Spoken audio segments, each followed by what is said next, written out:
Okay, you're listening to the award-winning Philadelphia Hall Monitor here on WPPM 106.5 in Philadelphia, on Comcast Channel 66, and streaming live at phillycam.org. You can find us on Twitter at Hall Monitor WPPM, on our website www.hallmonitor.org, or on Facebook at PHMWPPM.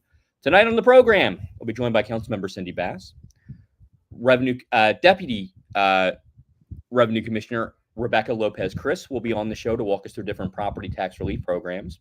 And we'll have reporting from Hall Monitor host Lance Haver and Vanessa Maria Graber.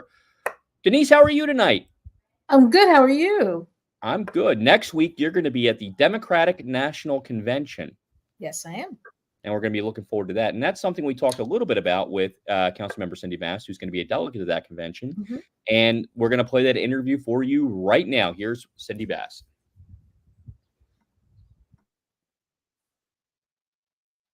All right, Councilmember Cindy Bass, thank you so much for joining us. Thank you for having me. So looking back, the first thing I'd like to ask you about is, coming out of that spring council session, what were some of the key items that came up? What are the things that you think were most important? Well, I think that there was a lot of concern around a lot of different issues. The biggest thing really was just passing a city budget that, really was going to be fair, that was going to be equitable, that was going to deliver resources to neighborhoods throughout the city of Philadelphia.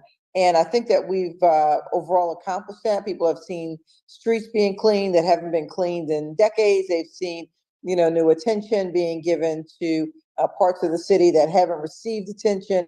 And this has all been, since the part of the Parker administration, along with Council President Kenyatta Johnson, working closely together, that we've seen these kinds of changes. And one of the things that I'd like to work on going forward is to continue our quest on addressing quality of life issues. And that's something that's been near and dear to our heart for a very long time here in the 8th Council District.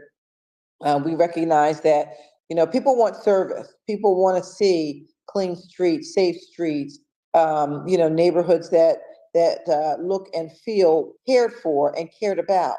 And so that's part of my agenda and the work that I'm doing in City Council with the upcoming legislative session, and really just getting ready to unveil our quality of life and also health and safety agenda for the upcoming year. So I think we did a great job with the budget, but now it's about taking it to the next level. And you were satisfied with that final budget that came out of council? I was. Listen, there's always something that you think, I wish we got more here. I wish we did more there. I wish we, made this investment or that investment. But we'll come back at it and take another bite at the apple.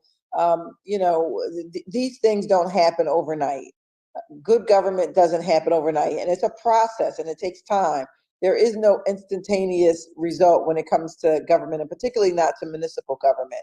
So it takes time, it takes work, but I believe that we're all here and all committed, most importantly, to making the changes that we need to make our neighborhoods better and our residents feel safer and stronger in those communities. You were one of the council members who were most active when it came to SEPTA's bus revolution. We saw you had a lot of meetings. We discussed it on the show with you. How do you feel about where it is now? And, are you okay with it? Do you think there still needs to be some more work? What does that look like for you? I think that SEPTA has really done an unacceptable job in many different areas, and this is one of them. But I want to just talk about something just because it's a recent experience. I just recently, last week, took the Broad Street line from City Hall to Cecil B. Moore to go see Kamala Harris, when she was here in town. And so, it's been a minute since I've been on public transportation, catching the Broad Street line. But I have, from that stretch, I have caught it from like Broad and Alany down to South Philadelphia, down to City Hall. But going up from City Hall up to North Philadelphia, I was appalled by the condition of the stations. Not only were they dirty and hot, it seemed like there was a power outage down at the City Hall station. The bottom line is it was totally unacceptable, a totally unacceptable condition for our paying ridership to have to experience this level of neglect. I've been told from a number of different sources when I said something about it, because I said something about it, and I was told, well, it is being cleaned. People are cleaning. I said, whatever we're doing, we need to do more of. We're not doing enough of it, because I couldn't tell it. I couldn't tell it at all. It looked like, listen, I went to high school back in the 80s, and I was a regular on the Broad Street line, on the Market Frankfurt L, on pretty much every transit route there was, just moving around town. And I can tell you that the transit system, and I saw last Tuesday, it mirrored the transit system from 1980 something or another. It was absolutely horrendous. It was totally unacceptable. SEPTA owes us better. They need to do better by us and by their ridership. Yeah, and that's what we keep hearing as well from Yeah. people. I'm Go ahead, Councilmember. I'm sorry. Well, no, I was just going to say, I am concerned, greatly concerned about the visitors who came into our city on that day, who took public transportation to go see Kamala Harris, because there was no moving around via vehicle. So a lot of people took the Broad Street line to get up there to see her. And I am mortified at the thought that they saw what I saw. Totally unacceptable. Is this something that you think hopefully could be rectified by 2026 when we have all these events going on? Well, I certainly hope so, but I don't want to wait until 2026. They need to start doing this right now. Don't wait until we get visitors here. What about the people who are here, who are paying for this doggone system and riding it every single day, and pay the freight for the folks who work at 1234 Market Street? Like, they deserve a clean system, and it shouldn't be that we get a presidential candidate, or we get Philadelphia 250, or one of these other big celebrations, the World Cup soccer, to come through, that all of a sudden we decide to clean up. Like, listen, you've got company you're supposed to clean up, right? The SEPTA's got company every single day. They can do better. They need to do better. So you are the chair of the Rules Committee, which has a pretty wide mandate. Yes. What are some of the things that go into that committee, and how do you utilize that committee as the chairperson? Well, I have to tell you, rules is something that's new to me. Prior to this, I was the chair of Health and Human Services. We did a lot of work with DHS and the prison system, and the CUA systems, and the health department. There was a lot under that, and I was also the chair of Philadelphia Parks and Recreation, and we fought around rebuild, making sure that our playgrounds and neighborhoods get the resources that they deserve. All of our neighborhoods get what they deserve. But rules is a little bit different. Rules is the primarily the committee that handles land use, zoning, things of that nature. And so it's very broad, but it's also in some ways very specific. And so we're still learning our way around the Rules Committee, working with all of the City Planning Commission, and also the development community, to make sure that we have the rules in place through the Rules Committee, that are going to make sure our neighbors and our folks don't feel pushed out of neighborhoods, don't feel gentrified. So that's something that we're working on now, being the chair for the last 8 months. And as you know, we've been out since June, but still working to try to figure out, how do we make the Rules Committee something that works for the average, everyday Philadelphian, who is worried about their taxes, worried about property values going up, worried about the effects that development has on their property taxes and how all of that is related, worried about that big building that's coming, next door down the block, worried about changes and how are they going to affect me and my neighborhood. And also, how do we get the things that Philadelphia needs zoning wise? So one of the problems that we have is, and this is related to rules, but it's somewhat a little bit off course back to my old work in Health and Human Services. But one of the problems we have big time in the city of Philadelphia is that we don't have any sort of regulation, leasing, enforcement for programs that come into programs and services that are zoned into our neighborhood. So, for example, recovery homes, let's say, halfway, well, maybe not halfway homes, but recovery homes, transitional housing, housing for homeless individuals, things of that nature. And so we need more of that. But one of the problems is we can't get more of it because the city of Philadelphia has done such a poor job in terms of making sure that all of our providers are good neighbors. We have some great providers. They do an excellent job. They provide excellent quality services. And then we have some that have not been doing a great job at all, and who have, who the neighbors would describe as a nuisance. And so how do we make sure that we get, bad actors to be good actors, and support the good actors with more programming that, as they need for our community. So that's something that we're looking at with the Rules Committee to figure out how do we make those kinds of things happen. Okay. Now, one of the things we hear all the time is, council's quote unquote summer break. What is really going on over the summer for you and other council members? Well, I can tell you about my office, but honestly, I can say I think I've seen every member of council all summer long. Like we work. I think it's something that used to happen way back in the day, where council would break and then folks would go to the shore, offices would close down, people wouldn't be available or visible. And so there became this reputation that a summer break was like really a summer vacation. And nothing could be further from the truth in the 8th Council District. We've done a number of things, including Walking, Talking, and Doing, which is a program in which I go out, I walk, talk with the neighborhoods, and then we do what needs to be done in the neighborhood. So that's a new program and service that we implemented this summer, which has been wildly successful, very popular. As we go out, we just walk a neighborhood, talk to the folks in the neighborhood. They can point out to this, that, or the other thing that they think needs to be addressed, and we take that on. Another program that we had is Meet Us on Broad, which we unveiled this summer. And we set up our tent at various stops along the Broad Street line in my district. I stop at, my district goes from Lehigh to Broad Nominee, and actually it goes further up. But that's where the subway stops are. So we stop at Lehigh, Allegheny, Erie, Hunting Park, Logan, Wyoming, Alany. I think that's all of them. I think that's actually all of them. But listen, we set up a tent, 7 a.m. We're out there giving out resources, giving out information before you get on your train.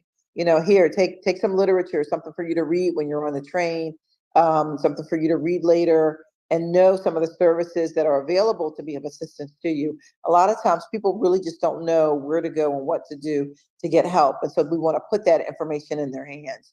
And of course, we did our summer events all summer long. We did Jazz Funk Soul at Morris Estates, which is in Germantown.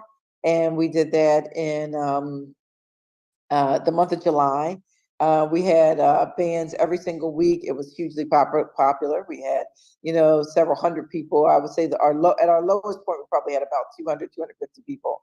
So that's the first thing. And then we have Oldies in the Park, which is still going strong. We'll be out there this Wednesday. We run every Wednesday throughout the summer, and we want folks to come out. And that's at Vernon Park from 5 to 7. All of our events have free food. We have great entertainment. We have opportunities to win Dell tickets and zoo tickets and all kinds of other things. But most importantly, it's a chance to interact with our office, and also to see and talk to some of the other resource tables that are there. So, we just want people to come out, participate, and, come hang with us this summer. It's a summer with Cindy. All right. I'd like to bring you Denise Clay-Murray here on Philadelphia Hall Monitor. Hi, council member. Thank you for joining us. Thank you for having me. Now, you said that you took SEPTA to the Harris Waltz event at the Leah Core Center. I kind of want to talk a little bit about that event, because it was the day that that Vice President Kamala Harris announced her vice presidential pick. And Yes. It was not Governor Josh Shapiro, which a lot of people thought it was going to be. Right. And I was there covering the event, and I was asking people what they thought about the fact that it wasn't Governor Shapiro. Do you think that's going to make it harder for her to win Pennsylvania? Was it going to ever matter? And, how should people be thinking about this? I think people listen, the attention span of the electorate, we move along very quickly. And I think that people are excited. This is bigger than any one individual, any one person. Of course, I was Team Shapiro.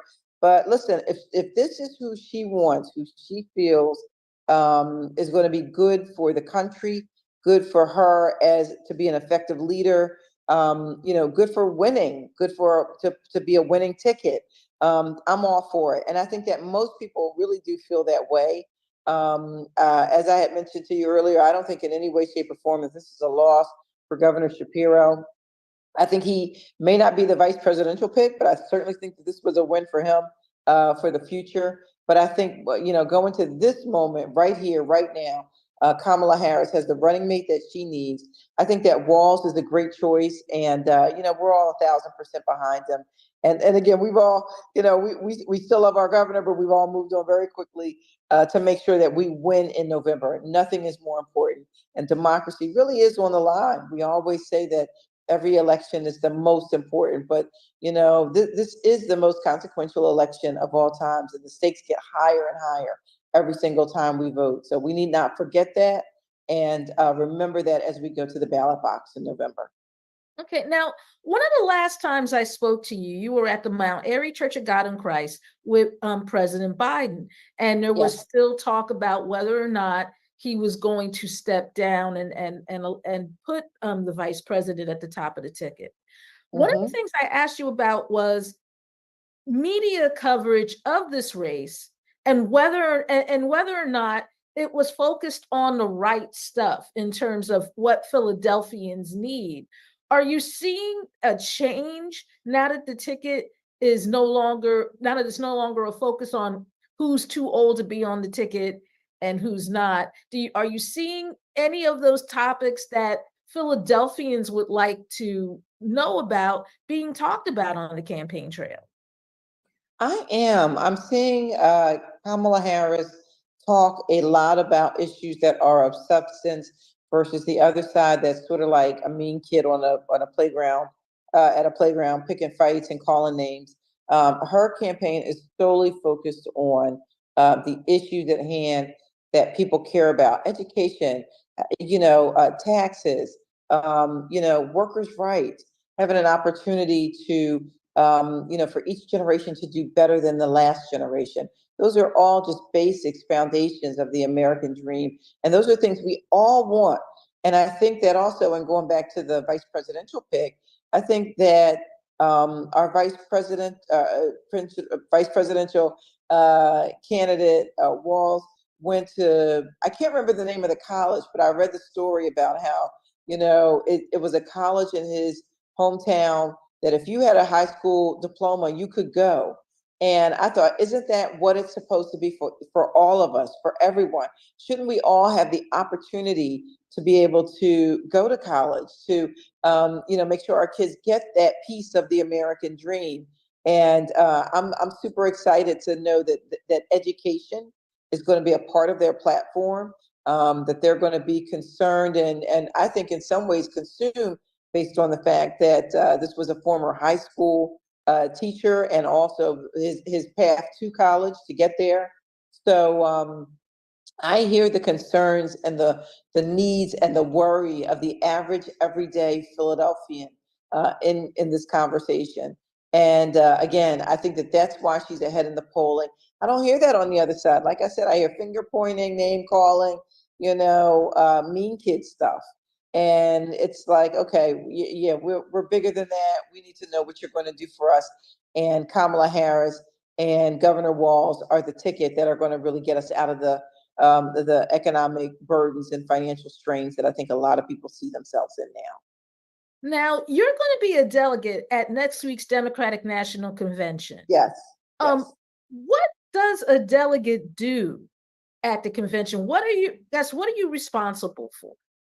Well, the biggest thing that we're responsible for is voting for the nominee and securing that nomination for Kamala Harris and Governor Walz.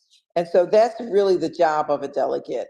But in between, there's all kinds of other things happening. There's, just networking, connecting with other delegates across the country to find out, what are you doing in your hometown?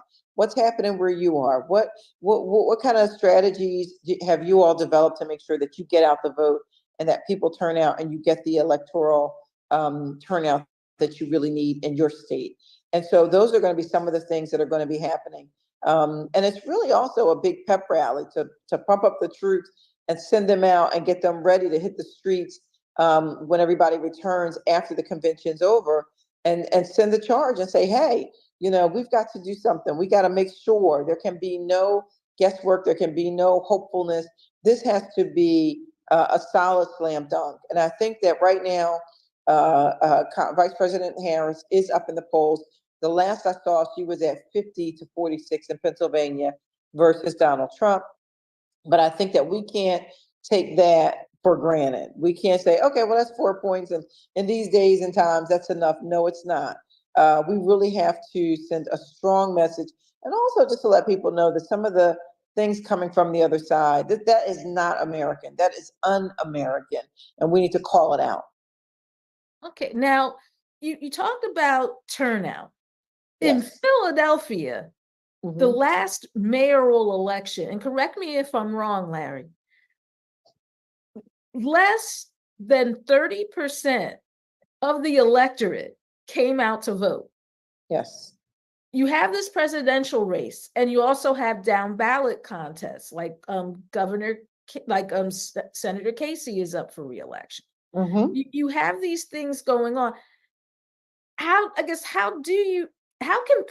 Philadelphia do better on that point? Because like I said, less than 29% for the mayor, and that's the head of our city. I think that, listen, there are some parts of the city that I represent where people are going to just turn out. I don't have to knock on doors. I don't have to ring doors. I don't have to, call people up. We don't have to stalk them to the polls kind of thing. There are some parts in my district, and I'll say particularly Chestnut Hill, West Mount Airy, parts of East Mount Airy, where people are just going to show up and, and are going to do their civic engagement. And there are other parts of the electorate that maybe haven't felt as much of the connection to government, don't always feel that government works for them, question the effectiveness of government in their lives. And those are the people that we need to really focus in on and give a level of attention to that, that has not been received in the past.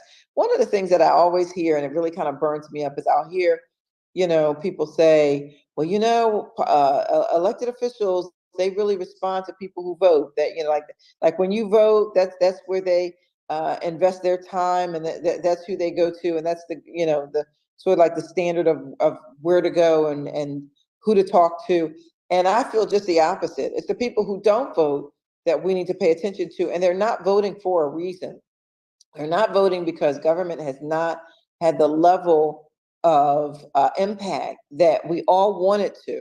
And so, we have to be very intense and very methodical about pulling out that vote. We've done it before, and we can do it again. But you really have to be very detail oriented on a micro level that's been unseen in electoral politics before.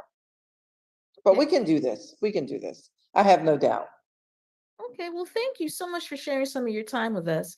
And I'm going to give you back to Larry McGlynn, and you're listening to Hall Monitor on WPPM 106. All right. Thank you, Denise. And Councilmember Bass, thank you so much for joining us. Thank you so much for having me. It's always a pleasure. My favorite two reporters. All right. We'd like to thank Councilmember Cindy Bass for joining us on the show. And now we'd like to bring on Vanessa Maria Graber. Vanessa, how are you tonight? Hello, I'm good. I'm here in Minnesota for the week, so thanks for having me on. Great. And you're at a conference, and you'll be sharing that conference with us when you get back, so we'll be excited to hear about that. Yes, there's a big journalists convening here, so I'll be representing Philadelphia Hall Monitor and the other organizations that I'm a part of. Great. So this week, though, we're going to talk about something that is less fun and a little surprising. So what is going on with this case right now? So today marks the 1-year anniversary that a young Puerto Rican man named Eddie Irizarry was killed in Kensington by Philadelphia police officer Mark Dial. As you know, I've been covering this case for Philadelphia Hall Monitor and the community rallying together to put pressure on the district attorney's office to file murder charges. As we reported earlier, this case has had a lot of twists and turns. Those charges were initially filed last September. Then they were struck down by a judge, then reinstated again. And so the case was supposed to go to trial this September. And in a hearing before that case went to trial, a judge downgraded the charge to third-degree murder.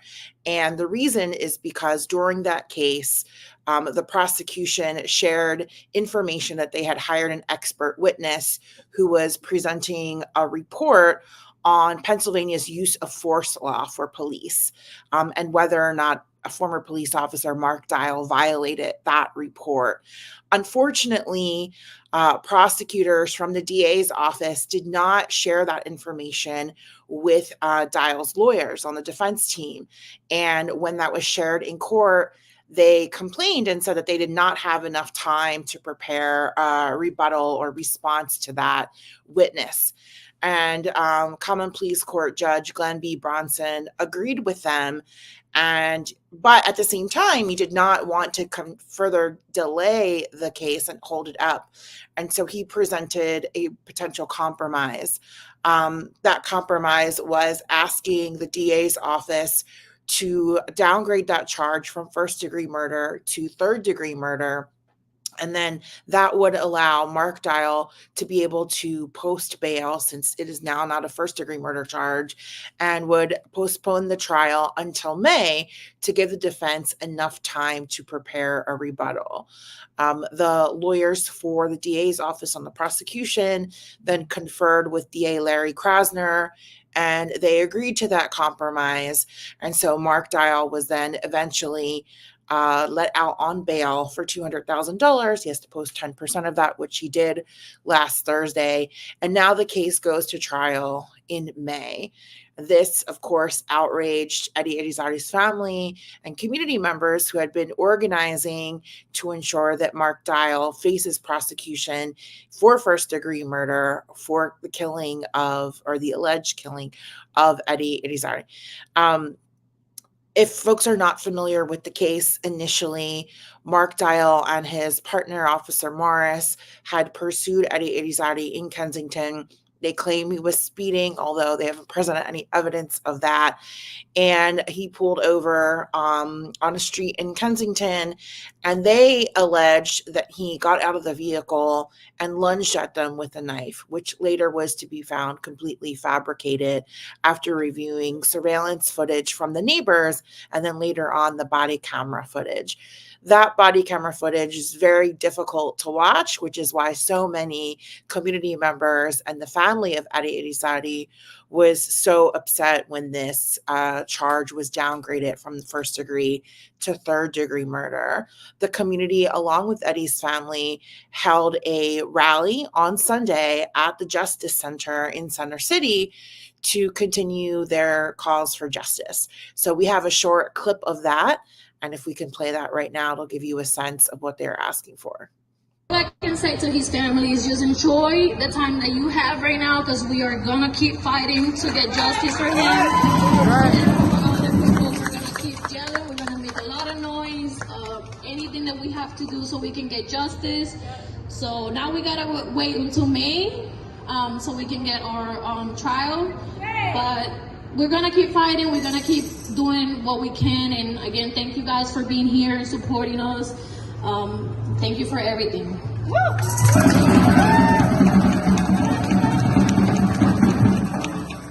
So that rally took place on Sunday. There's another rally actually happening right now in Center City, in the same location, organized by a different group.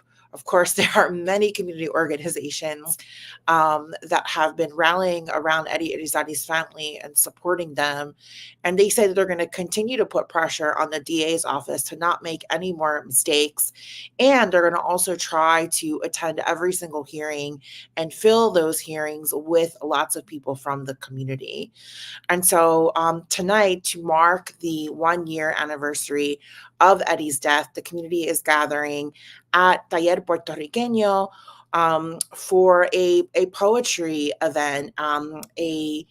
A book was released called Fatal Force, Poetic Justice, which includes poems that talk about police violence in the city. There are poems dedicated specifically to Eddie Irizarry, written by Martin Espada. And he wrote a poem to elegize Eddie Irizarry and talk about the problem with police violence in the community. That initiative is being co-sponsored by Casa del Duende, as well as Taller Puertorriqueño and Moonstone Poetry. So that is the latest. A lot of people have asked, what is the difference between first-degree murder and third-degree murder? And it really is about premeditation and intent. And so in the murder, the first degree, the perpetrator thinks about it beforehand and takes steps to plan the murder, while as murder in the third degree can include many different things, but it's really a slang that's not intentional while the person commits a felony. And so an example of this is when someone is shot and eventually dies, but they didn't mean to kill them, or, just another accidental death, while committing a felony. So it could include administering, selling, or distributing controlled substances, including counterfeit ones that result in someone dying because they directly used the substance. And the penalty for third-degree murder is 20 to 40 years in prison in the state of Pennsylvania. First-degree murder can come with a life sentence without the possibility of parole. And so Eddie's family was very upset that, this possibility is taken away, right? Now, Mark Dial, if found guilty of murder, cannot be sentenced to life. He can only get as much as 40 years. Well, my question, Vanessa, is, was second degree even considered here? Because it's weird to me that they jumped from first to third. I'm not sure if it was considered or not. That was the option that was presented by Common Pleas Court Judge Glenn B. Bronson. And so I'm sure there were some negotiations happening there, but it's unclear if, the prosecution pushed back and wanted second-degree murder instead. Second-degree murder charge can also be mandatory life imprisonment without the possibility of parole. And I think that sentencing difference is probably why they went from first to third degree murder. The DA's office has not commented on this publicly, so we're not really sure what went on behind closed doors when those negotiations happened.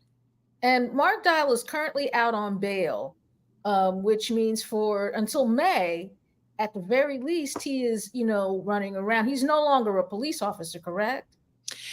Yeah, that's correct. And if you recall, he was fired not for the quote unquote murder of Eddie Irizarry. He was fired because he was not cooperating with the investigation, which is another point that, community members and advocates think is really unfair. But yes, he is currently out on bail awaiting trial, which again will begin in May of 2025. Okay, it'll be interesting to see how the police union, how the FOP handles this. We've been trying to get the new president of the FOP to come on Hall Monitor. Maybe this will be what inspires him to answer the emails I've been sending him. Yeah, I think one of the points in the case, which is, going to be deliberated at trial, is whether or not Mark Dial had credible reason to believe that his life was at risk. He is claiming that he saw the handle of a knife being taken out by Eddie Irizarry. He did have a pocket knife that has been stipulated.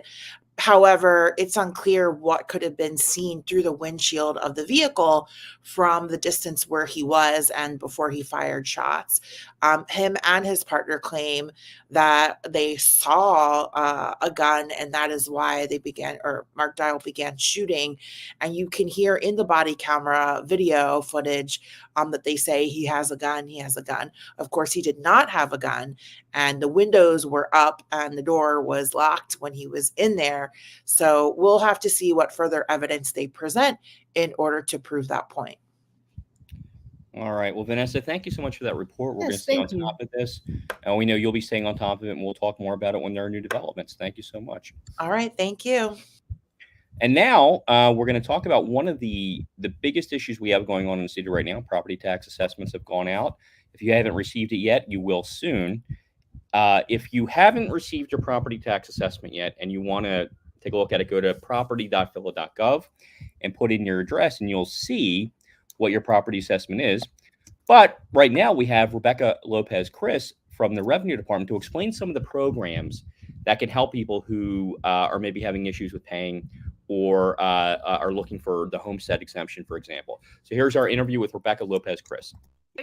Well, Rebecca Lopez-Chris, the Deputy Commissioner for Policy Outreach and Taxpayer Assistance Programs for the City of Philadelphia. Thank you so much for joining us. Absolutely. I'm really happy to be here. So before we get into some of these programs, can you tell us a little bit about the Revenue Department and what you do there? Sure. So the Department of Revenue is in charge of collecting all the taxes, water charges, and fees that come to the City of Philadelphia. And that is all of the funds that that support our school system, services like trash removal and parks and libraries and police service and all those sorts of things. That's all, and also your water service. So we collect almost $6 billion a year. So it's a pretty exciting place to work. My role as a deputy for outreach and tax policy and taxpayer assistance is I help come up with some of the tax policies that affect taxpayers and residents and businesses. And also I work with a group of folks who are almost like a SWAT team for outreach. Like, an outreach to us means any way that we communicate with taxpayers. So that's everything from the forms to the instructions to our website to in-person events, flyers, anything that we're doing and that taxpayers are going to experience, we work on that.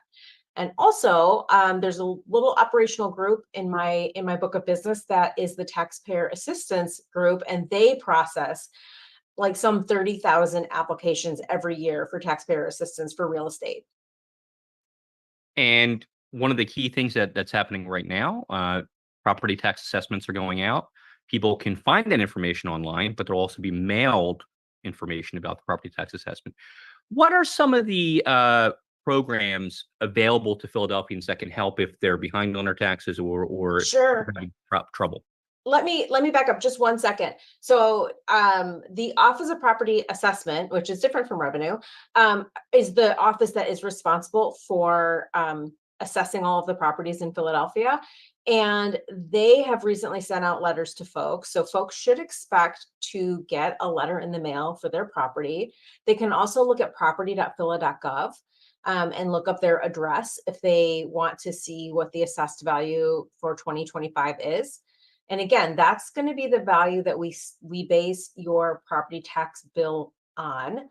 There's also a little calculator on property.phila.gov that will show what the potential tax bill is with the new homestead exemption. Like, so the new value of the homestead exemption, which is last year it was $80,000. In 2025, it's going to be $100,000, which basically means that anyone who has it is saving almost $1,400, $1,399 on their tax bill. So that's one thing. Also, in the mail, when you get your assessment, don't panic, don't freak out. There are instructions on how to appeal that assessed value, both with the Bureau of Revision of Taxes and then also with you do a first level review with the Office of Property Assessment. All those instructions are included in the mailing. Use the form that they've sent you, and talk to your neighbors and take a look at what else is happening in your neighborhood. So I think you have until October 7th to appeal or request a first level review. Okay. Go ahead. I was just going to say, so since we got that out of the way, I know you wanted to talk about the programs that exist to help folks. So there's a couple of things. Like, one, there are programs that help reduce your tax bill and keep it at a certain level, and also programs for folks who have delinquent taxes on their property, who have fallen behind on their taxes.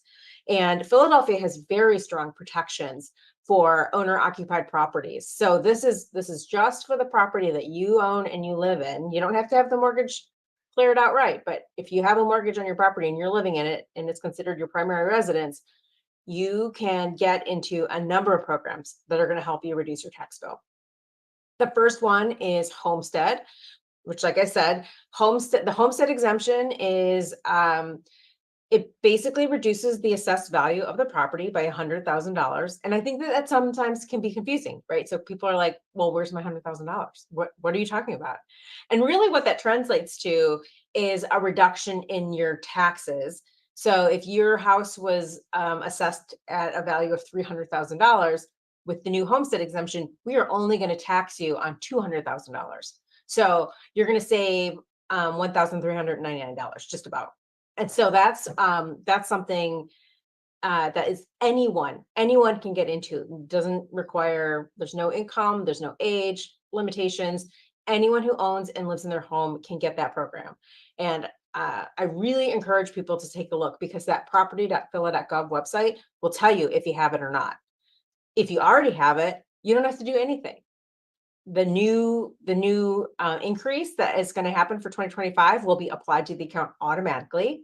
And you never have to reapply unless there's some sort of change to your deed. Like maybe you've, well, certainly if the property is sold, but also if like you refinance or, add or remove a person from the deed, sometimes that can also knock off the homestead. So it's important that folks know that and reapply if they need to. So that's a big one. Another one that I think is really important, especially for seniors, is the senior citizen tax freeze. This is a program that's been around for a long time, and it really supports low income senior citizens. So if folks are eligible for PACENet at the state level, then they are eligible for the senior citizen tax freeze, so long as they're over 65. There's some other like caveats too, like you could be a widow, but your spouse was over 65, or so that's one thing to keep in mind. Also, I'm going to put all the links to these in the chat. We have vanity URLs for all of these. The thing that's really great about Senior Freeze that's different than before is that now if folks can tell us that they were eligible, if they can show that they were eligible for the senior citizen tax freeze back to 2018, we will freeze the assessed value at the 2018 value. That's the way the program works. We look at the value for, let's say, 2024, you qualify for the program, we freeze it, and then from then on, your tax bill is going to be the same so long as you're eligible for the program and so long as you still live in that house. So, again, that is a very, very powerful program for our vulnerable seniors. The current eligibility is $33,500 a year for a single person, or $41,500 for a married couple. And it's important to, I think people sometimes think, oh no, I make more than that. So sometimes we like to break that down into a monthly number, and then people kind of get a better sense of whether or not they qualify. So for example, for a single person, if their income is less than $2,700, $2,791, they would qualify. And then again, for a married couple, it's $3,400. So I think if people see those numbers, then they realize more that they could be eligible for this program. A new program that is very similar to Senior Freeze, and this is brand new, we don't even have an application out for it yet, is the low income tax freeze. And that works very similar to the senior tax freeze in that if you meet the income eligibility and you're living in your primary residence, you can freeze your taxes in perpetuity. But again, you have to qualify with the income that I just said, but what happens, the only difference is that we can't go retroactive with low income tax freeze. That's just for this year. It starts right now, and it starts for the tax year 2025. And so I encourage people to look at those programs. Like I said, your tax bill, even if their assessed value goes up or the rate goes up, that bill is going to stay the same. And if the assessed value goes down, we're going to reduce the bill. It's always going to be the lowest that it could possibly be. Another program that is a little bit more complicated, I almost feel like we need a diagram, but fortunately we put together a lot of materials online at phila.gov/loop, LOOP. That is a program that will cap the assessed value of your property.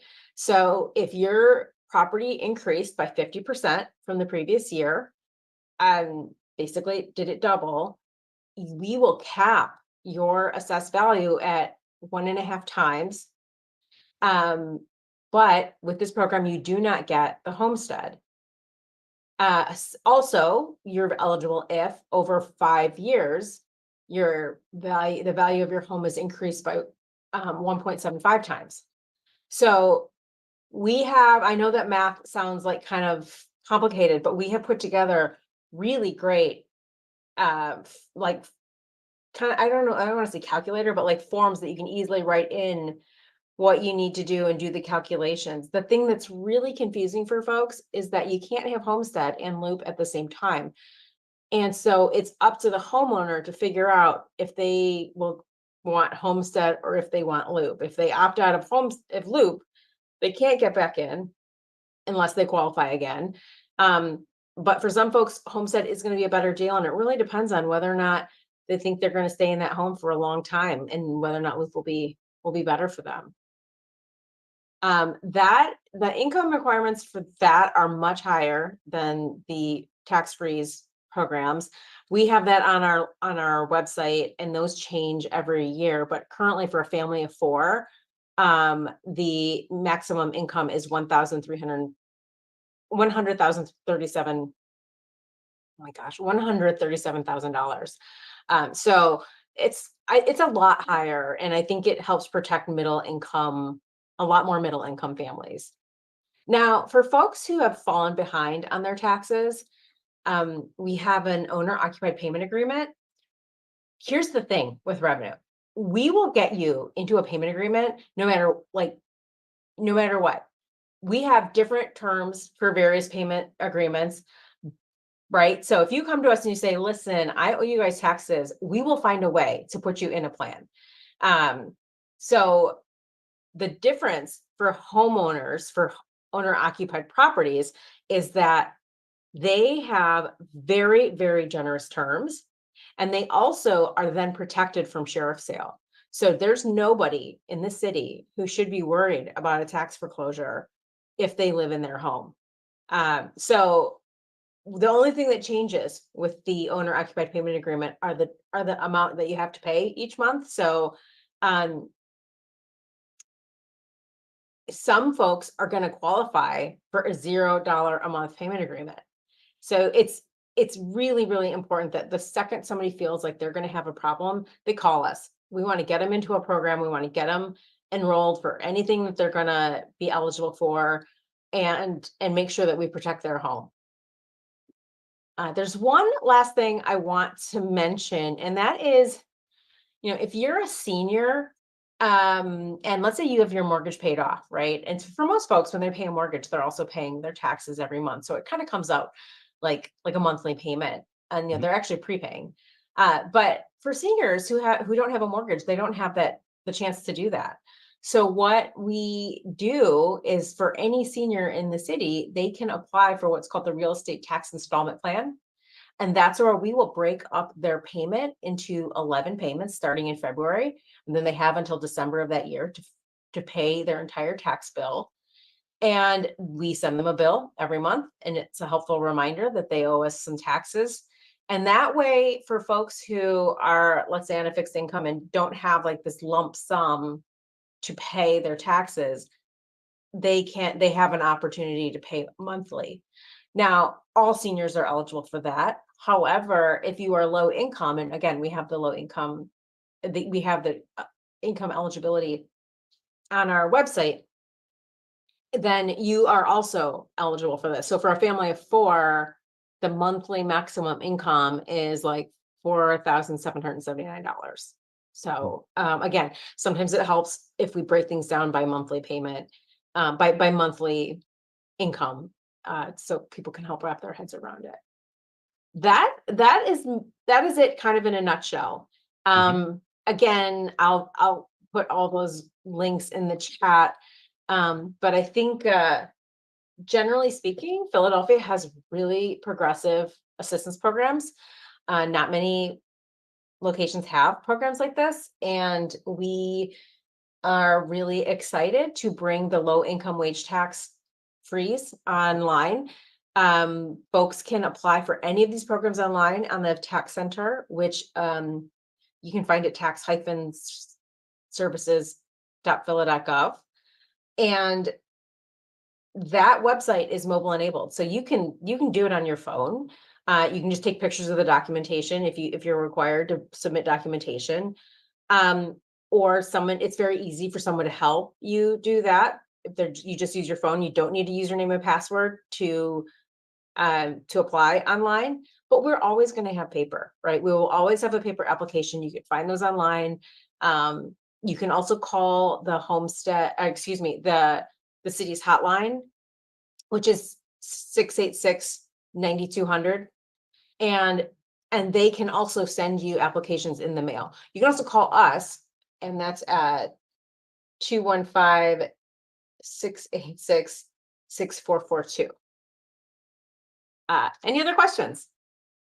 Yeah. So what kind of engagement efforts will the city be making to make sure people know about these programs? Oh, that's a great question. We are embarking upon a very comprehensive program to reach kind of general audiences, but also very niche audiences in census tracts that we think are most vulnerable. So everyone can expect a letter from the mayor in the mail. Mayor Parker has been adamant that she wants to everyone should have a letter. And so we want to make sure that every household at least gets a letter that outlines those 4 major programs. They also, it's possible we may text you. You may find us on social media. We plan to do radio ads and some television ads. And again, those are all like big general messages, like call us. You are eligible for a homestead. You may be eligible for a freeze on your taxes. So there's that. And then also we've done a lot of work, and we'll be working closely with city council members to look at what census tracts are really vulnerable. And we want to direct things like potentially door to door, like I said, texting, like those sorts of things, potentially phone calls to follow up once we show up at the door. We're hopeful that we leave no stone unturned. All right. I'd like to bring Denise Clay-Murray here on Philadelphia. Yes, thank you for joining us. We really appreciate it. My question is about some of the payment plans, particularly some of the programs. Sometimes when you're trying to pay on something like a bill or something, and you're dealing with poverty, meaning that you sometimes have to choose between whether you're going to pay rent on time or whether you're going to put food in your refrigerator, you miss a payment. Can people who are paying as part of these, as like a repayment program or a tax payment program, if you miss a payment, how do you get back on track? Are you able to get back on track, or do you have to like reapply for the whole process? So it really depends. When somebody is missed a payment, they usually get a letter that says, hey, by the way, you missed a payment, you're at risk of breaching your agreement. So there is a little bit of a grace period. We want folks to get back on track. I think the goal of the department isn't to be super punitive. We want to make it as easy as possible to pay your fair share. And so I think, there are some agreements that are what we call a standard agreement, and that's for folks who don't who don't live in a home, that it's maybe it's a commercial property owner or it's a business tax. Like, we're a little bit more strict with those taxes. I think with UPAs, generally speaking, you get a notice that says, hey, you missed your payment. And then you'll get another notice that says, hey, you're going to breach your contract with us. And if they breach the contract, then they do need to reapply. And so we hope that if we get to that point, we get a phone call from that person. Ideally, because of the way UPA is structured, the monthly payment is affordable for that person, right? It's based on a person's income is what the payment is. And, in the past, a long time ago, before I ever even joined the department, the department used to require like 50% down and, had to pay it off in a year. And we don't do that anymore. Like, UPAs can go on for as long as you own the property, depending on your income. Similarly, if you owe business taxes, like, we can extend that out to 60 months. So I think we've tried to take a stance that is more supportive for taxpayers than punitive. And so again, if somebody has a change in their income and they suddenly cannot make that payment, then they should reach out and we can reevaluate what the terms are of their agreement. Like I said, folks who are very low income could have like a $0 amount payment agreement. And the next tier up is $25 a month for payment agreement. So we definitely want to keep people in their homes. Okay, now do you feel like there is more pressure on the revenue department this year, especially in light of some of the things that are in the city budget, like cleaning all of the city streets and cleaning up things in Kensington and having, services for people who are dealing with addiction? Do you feel like there's kind of more pressure on the revenue department to get taxes paid so that these city services can be provided? I don't think that I think Philadelphia's, some of Philadelphia's big city problems are things that we've struggled with for a long time. And so I don't think the pressure's really changed because we've always wanted to offer various services. And so I think, we have a comprehensive budget that, we've done a number of things like increased our contribution to the school district, or, we have any number of important initiatives that are always important. So in some ways, I find this work to be really gratifying because what we do is help protect people, help support kids, help make neighborhoods better places to live. And I don't think that changes from year to year. Every year we know that there are kids who need help. We know that there are folks who need help, and we are here to help support that effort. Now, from the standpoint of there might be someone listening to this program who's like really, really good with numbers and needs a job, is the revenue department hiring? Oh, we are. Absolutely. I think people have heard that statistic that 1 in 5 city jobs is vacant. That is true. That is absolutely true. A lot of our positions are through the civil service. So I encourage folks who have any kind of background, and you don't even have to have a background in numbers, to apply to the civil service, and they will kind of put you on a path and kind of fit you in where your skills match and where you want to go. A number of our positions start with a high school degree. Not everything requires college degree. And a number of departments have really changed their hiring strategies in order to get more people in the door. So I absolutely, please, yes, if you like talking to people, that's one thing that's required. All right. We would like to thank Rebecca Lopez-Chris for joining us on the show. We'd also like to thank Councilmember Cindy Bass and our own Vanessa Maria Graber. Lance Haver will come on next week, Denise. Also on the show next week, we will have Councilmember Nicholas O'Rourke and Flora Cardoni from Penn Environment will be joining us. A lot to talk about, a lot going on. It's going to be an exciting week next week as well. And we'll see you then on Hall Monitor.